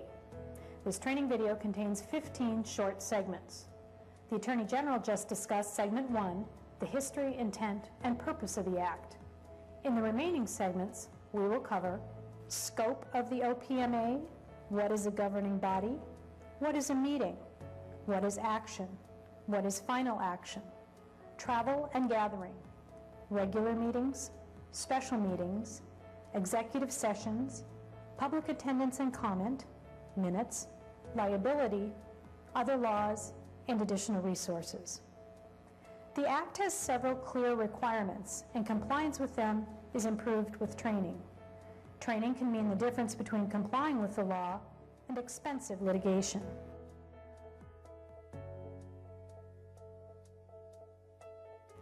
The Act applies to governing bodies of multi-member public agencies, both state and local. Public agency includes A, any state board, commission, committee, department, educational institution, or other state agency which is created by or pursuant to statute other than the courts and the legislature.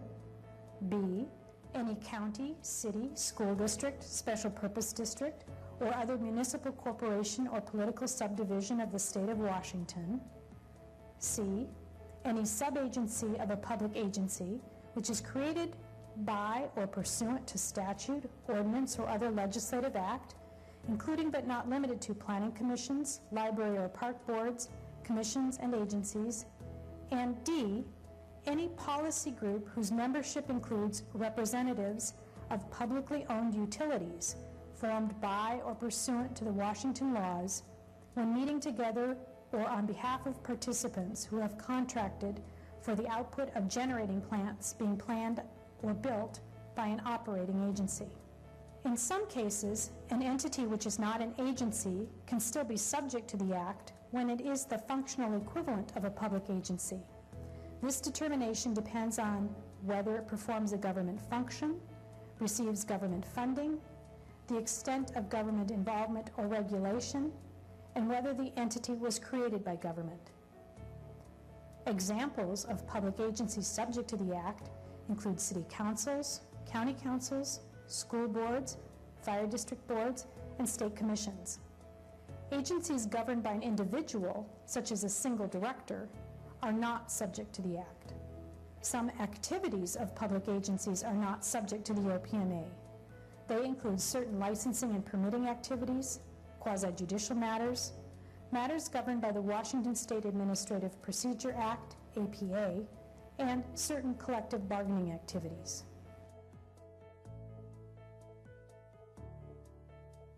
All meetings of the governing body of a public agency shall be open and public, and all persons shall be permitted to attend any meeting of the governing body of a public agency, except as otherwise provided in the OPMA. A governing body is defined as the multi-member board, commission, committee, council, or other policy or rulemaking body of a public agency, or any committee thereof, when the committee acts on behalf of the governing body, conducts hearings, or takes testimony or public comment. Meeting means meetings at which action is taken. Physical presence of the members is not required. A meeting can occur by phone or in some cases by email. I will talk more about email exchanges later in this video. A meeting does not need to be titled meeting. The OPMA also applies to retreats, workshops, and study sessions. A meeting does not occur if there is not a quorum.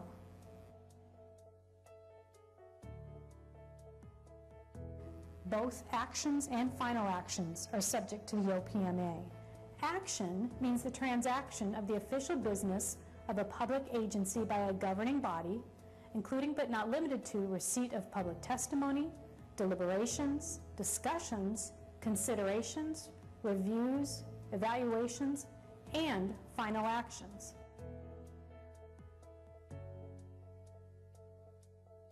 Final action means a collective, positive, or negative decision, or an actual vote by a majority of the members of the governing body when sitting as a body or entity upon a motion, proposal, resolution, order, or ordinance. Final actions must occur in public. Secret ballots are not allowed.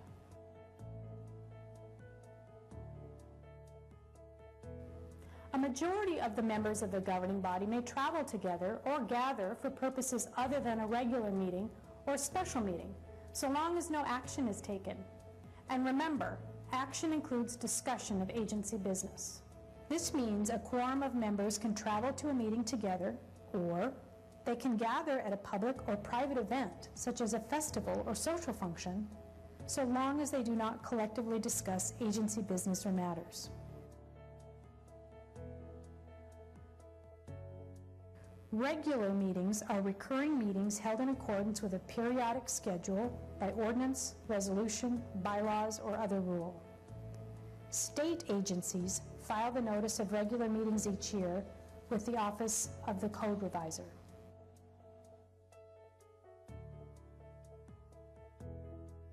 Special meetings are meetings that are not regular meetings, called by the presiding officer or a majority of the members.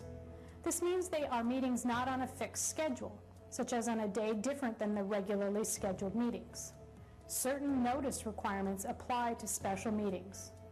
For example, 24-hour advance written notice must be provided to members of the governing body unless waived, provided to local newspapers, radio, and TV stations that have a request on file, posted on the agency's website if the agency has a website, unless other exceptions apply for agencies with few staff, and prominently displayed at the main entrance and the meeting site.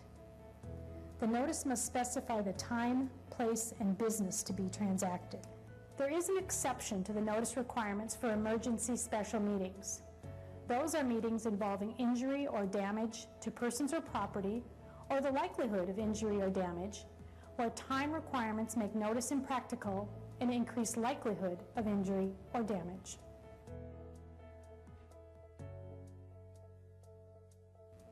Under Under the OPMA, an executive session is a part of a regular or special meeting that is closed to the public for the limited purposes listed in the OPMA.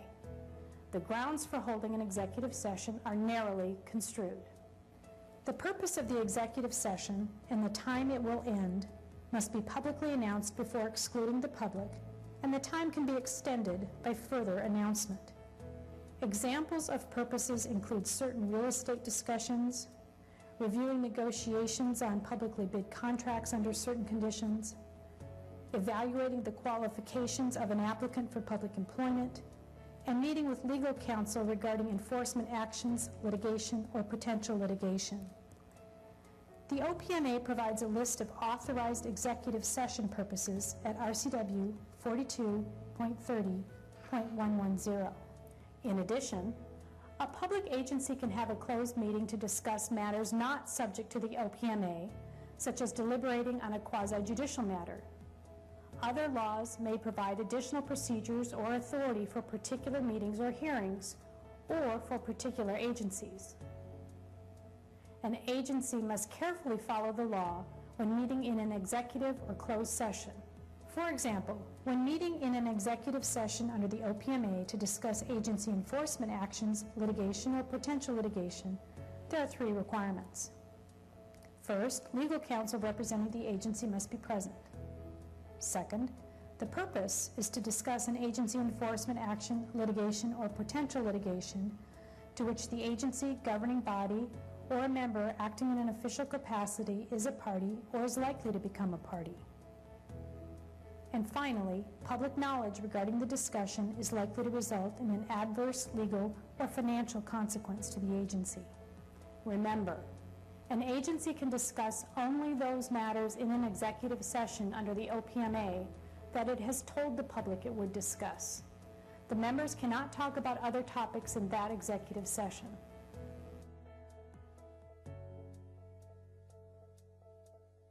As we discussed, all meetings of the governing body of a public agency shall be open and public, and all persons shall be permitted to attend any meeting of the governing body of a public agency, except as otherwise provided in the OPMA. An agency also cannot place conditions on attendance, such as requiring persons to register their names or fill out a questionnaire before attending. As noted, email or phone call discussions among members of a governing body can be a meeting under the OPMA. But the purpose of the OPMA is to permit the public to attend and observe agency meetings. So when the public is unable to attend email or phone call discussions that are meetings under the OPMA, the Act has been violated. For example, it is generally agreed that the members can meet via a teleconference call so long as 1, any public notice procedures are satisfied, and 2, an agency sets up a process for the public to attend, such as having a speakerphone available at the agency's official meeting location so the public can hear the discussion. In contrast, since an email exchange among a quorum of members of a governing body is not open to the public, such an exchange in which action takes place is a meeting that would violate the OPMA. And remember again, action is broadly defined. Those email exchanges do not comply with public notice and attendance requirements for regular or special meetings. The OPMA does not include a requirement that public agencies allow public comment. Nevertheless, many public agencies do permit some public comment period at a meeting, such as at the beginning of a meeting.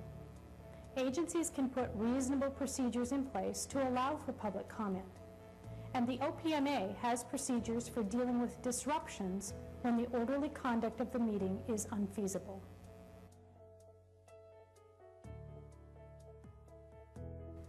The OPMA is in RCW 42.30.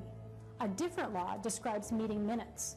That law is at RCW 42.32.030, and it says, the minutes of all regular and special meetings, except executive sessions of such boards, commissions, agencies, or authorities, shall be promptly recorded, and such records shall be open to public inspection. That law does not require any specific format for minutes. That law also does not require an audio or video recording of a meeting although many agencies make such recordings. We have advised that the minutes should, at a minimum, recite the significant actions of the agency.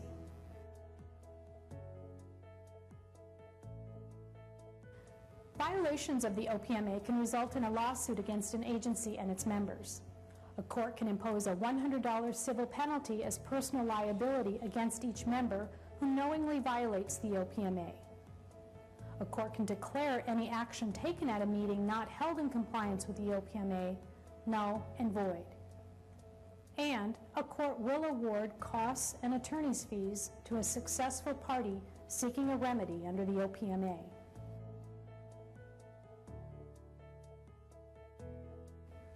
To recap, this presentation covers the highlights of the Open Public Meetings Act. Public agencies may be subject to other laws governing other particular meeting or hearing procedures or governing particular agencies. And the laws concerning agency meetings and hearings can also be amended from time to time. Therefore, agencies are cautioned to be mindful of all the current laws concerning their meeting and hearing procedures. For example, as of the date of this video, the 2014 legislature passed a new law amending the OPMA. That act will require regular meeting agendas to be placed online 24 hours before the meeting's start time, with certain limited exceptions. If the governor signs Substitute House Bill 2105, it will become effective June 12, 2014.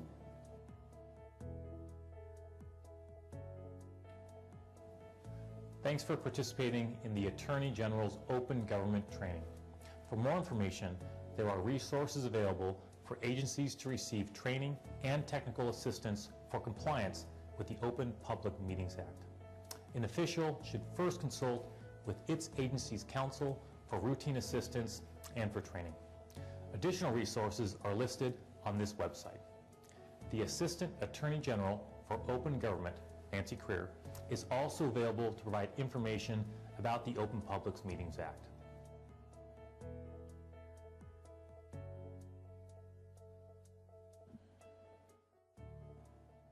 All right, thanks for watching. Any questions about that information? Some of it obviously doesn't apply to you. It's more geared towards councils who make final decisions, but some of it does. And for example, that's one of the reasons why we don't allow you to debate issues through email. You don't debate the merits of something via email. We just don't let that happen. We're very careful about noticing and having a quorum and not discussing things when we're not in this format, and you guys are great about allowing public testimony at all meetings, almost all meetings. You never have an executive session, so we don't have to worry about that, but it's just a good reminder, and for your troubles, you're each going to get a wonderful certificate suitable for framing. Does this mean if we, as a commission, decide to have a retreat with vast quantities of wine, we have to invite the public? We have had retreats in the past, and yes, we do invite the public, and we've not had vast quantities of wine. But from that video, it sounds like we could have a barbecue, and as long as we didn't talk about our role, there's no, that was new to me. I didn't know you could congregate as long as you didn't talk about anything. Don't have a meeting. Yeah.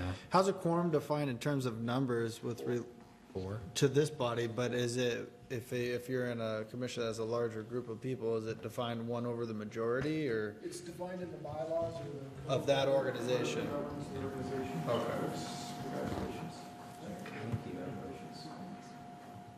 Staff didn't get it. How many times have you had to watch that video? It gets better every time. I was hoping for, like, cartoons or something exciting.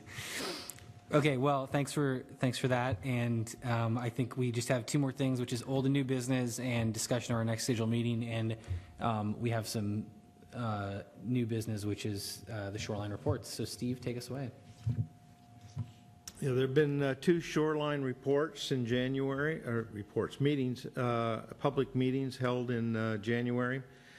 The first one was to send our recommendation for a substantial development permit in Fairhaven on 8th and Harris. Padden Creek impacts the shoreline development, shoreline master program in that area, and the committee recommended approval, and it was passed on to the Planning and Development Director for consideration. Tonight, prior to this meeting, we held another meeting. It was, again, for a substantial development permit that impacted a 25-foot buffer and a 50-foot building setback on Whatcom Waterway for the granary building. There was quite a bit of discussion as to the conditions. We did provide an additional recommendation for clarification of condition number 1, and we submitted the recommendation for approval be transmitted to the Planning and Development Director. End of report. Thank you. Does anybody have any questions about those two items? Okay, thanks, Steve. And so that really finishes our agenda. Greg, is there a director's report or anything else that you kind of want to talk about before we wrap up? I just wanted to make sure that I updated you on the process going on at the county with the population growth numbers, but we did that earlier, so We that did. was my only report for you.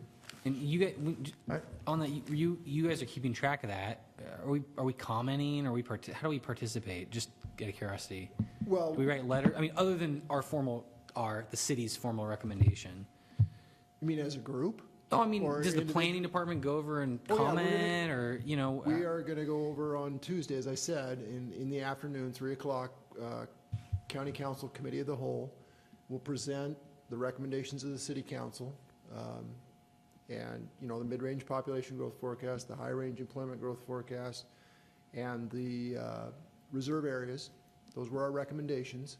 We'll report that to the County Council and the reasons for those recommendations.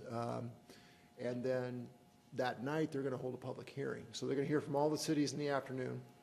They'll hold a public hearing that night, and then they have a follow-up meeting, I believe 2 weeks later, to continue discussion.